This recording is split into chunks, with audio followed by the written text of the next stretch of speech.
You ask Tiger to solve. This deals with linear equations with one unknown. The final result is b equals 3. Let's solve it step by step. Remove the ones.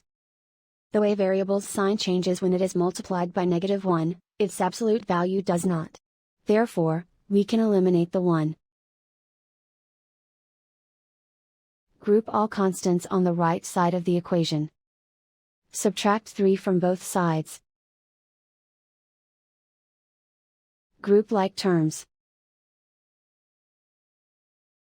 Simplify the arithmetic.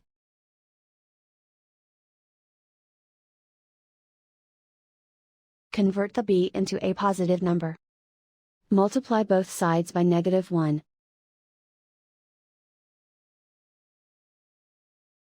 Remove the ones. Simplify the arithmetic.